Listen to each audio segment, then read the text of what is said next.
तो आज हम बात करने वाले हैं एनिमे वर्ल्ड की सबसे disturbing psychological thriller movie perfect blue की। एक ऐसी कहानी जहां रियलिटी और इल्यूजन के बीच का फर्क धीरे धीरे खत्म होने लगता है। तो चलिए समझते हैं इस माइंड बेंडिंग मास्टरपीस की पूरी कहानी को। तो कहानी की स्टार्टिंग में हमें दिखाया जाता है एक जे-पॉप कॉन्सर्ट। इस कॉन्सर्ट में एक चैम नेम का ग्रुप परफॉर्म करता है एंड इसी ग्रुप की एक मेन कैरेक्टर है जो कि हमारी इस स्टोरी की भी मेन कैरेक्टर है। वो परफॉर्म कर रही होती है एंड वो अपना आखिरी कॉन्सर्ट करने के लिए आती है। उसने बहुत सारे ऑडिशंस दिए थे, बहुत सारे छोटे छोटे roles as an actress perform किए थे, तो इसीलिए उसको ऑफर आया था to become an actor. She can do both. She can sing and act.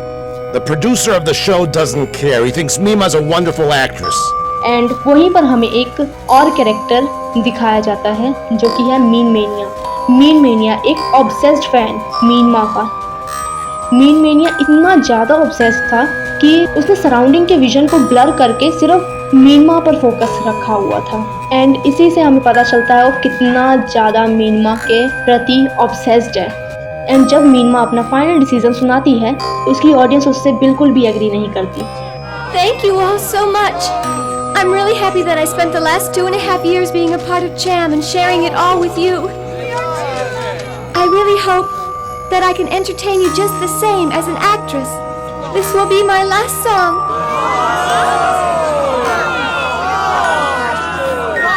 And वो स्टार्ट कर देती है उसको स्टॉक करना, धमकियाँ देना। एंड यहीं पर आता है एक लेजेंडरी सीन ऑफ सातोशी कोन। ये देखो।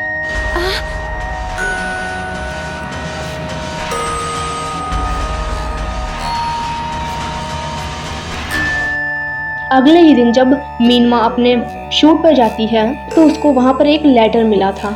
जब उस लेटर को उसका एजेंट ओपन करता है तो वहीं पर एक बॉम्ब ब्लास्ट भी होता है। 5 seconds.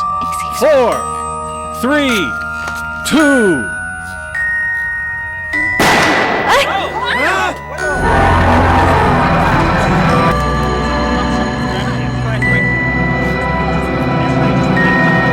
बैकग्राउंड में दिखाया जाता है मीन मेनिया।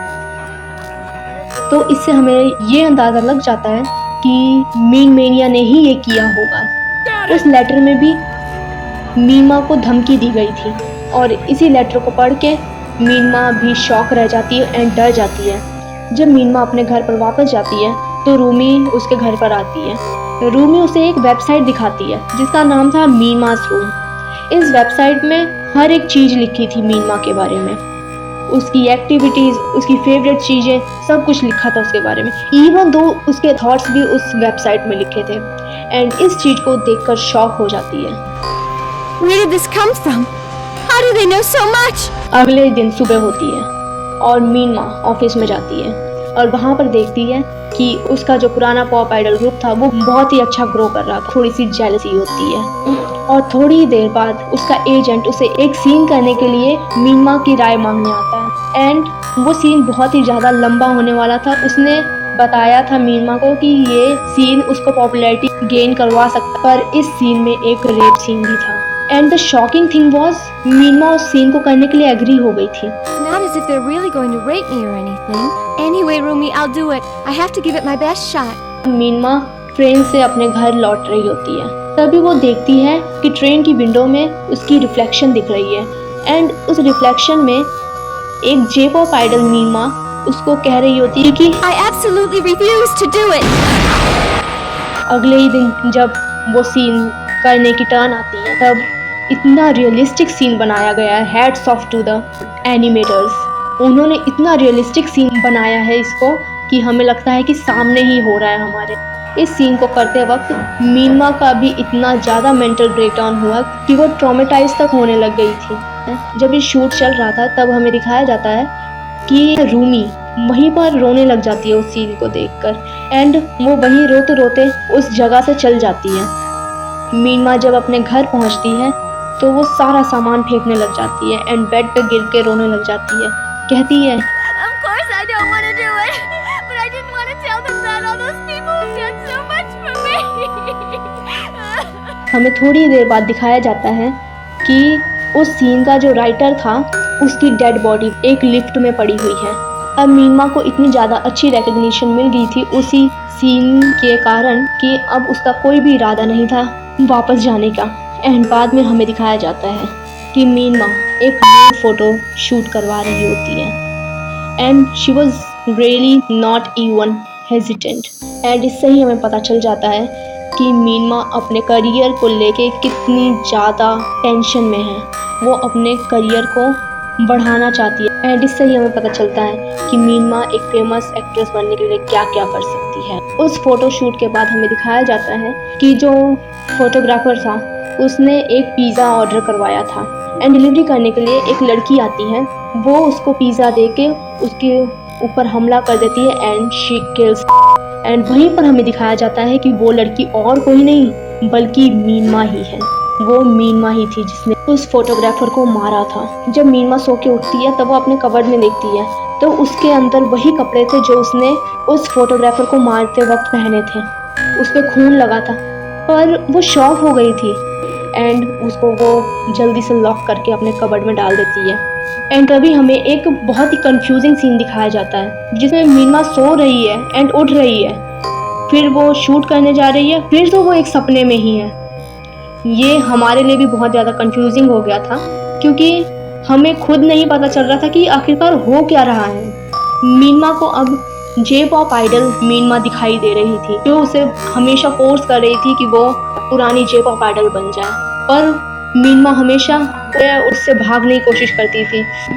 एंड हमें दिखाया जाता है कि मीनमा जिस कैरेक्टर को प्ले कर रही थी इन अ शूट उसको भी same hallucination, double personality disorder ये सब कुछ था, तभी उसका मेंटल ब्रेकडाउन ज़्यादा हो रहा था, इसीलिए वो ट्रॉमेटाइज भी हो ही जा रही थी। एंड जब इस मूवी की शूट का आखिरी दिन होता है तब मीनमा घर जा रही होती, तभी मीन मेनिया आता है और उसे एक कमरे में बंद कर देता है। मीन मेनिया उसकी यहाँ जान लेने आया था एंड वो बोल रहा होता है कि तुम फेक मीनमा हो।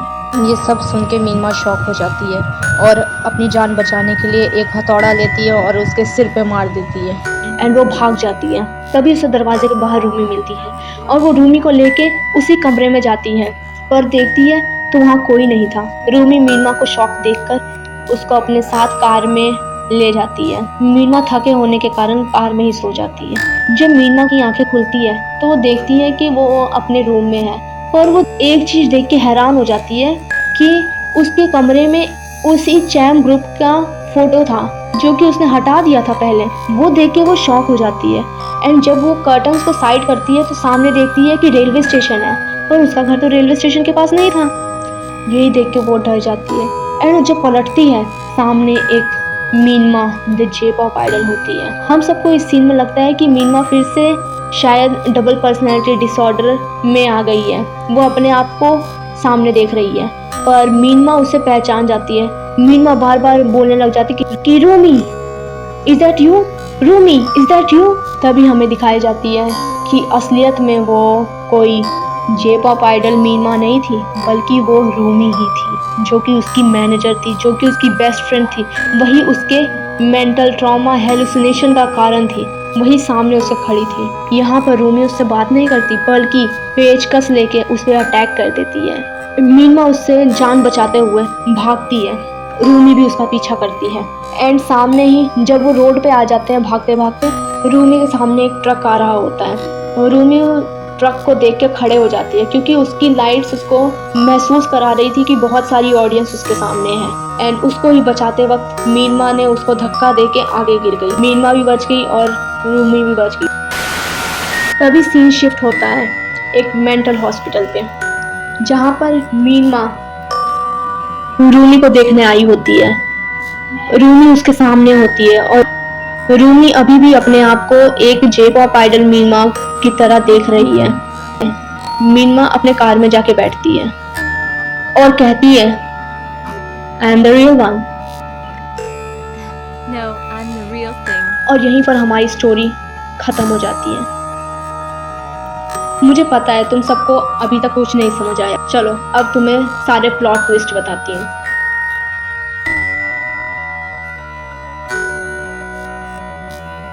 हमें आखिरी सीन से पता चलता है कि असलियत में मीनमा नहीं बल्कि रूमी को ही डबल पर्सनैलिटी डिसऑर्डर था।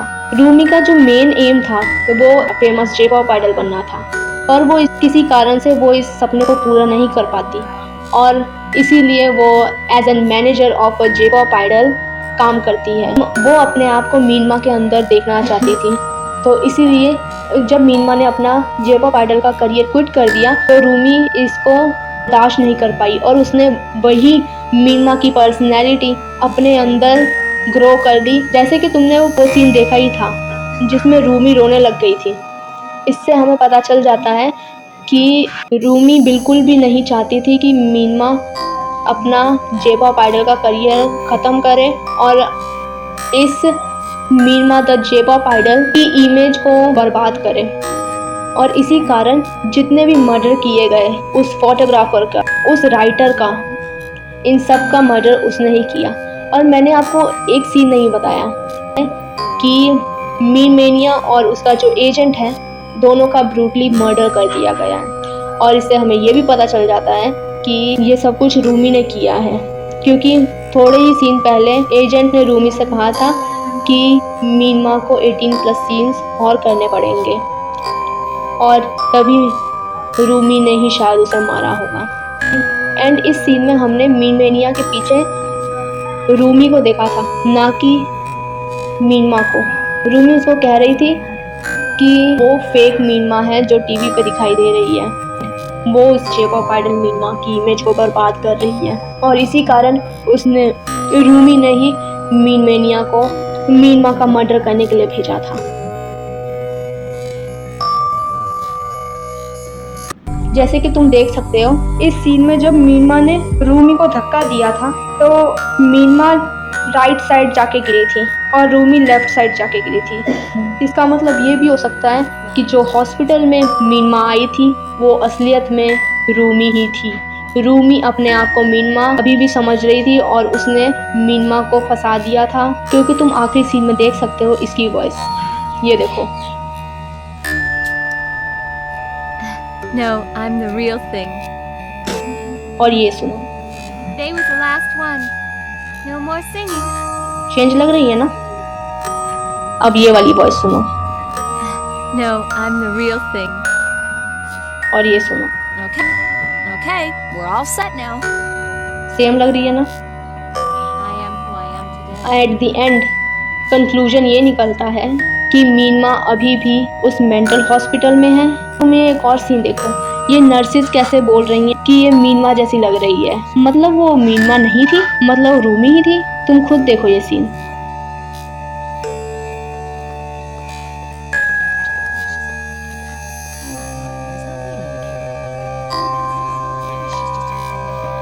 अब बताओ वो रूमी हो सकती है ना?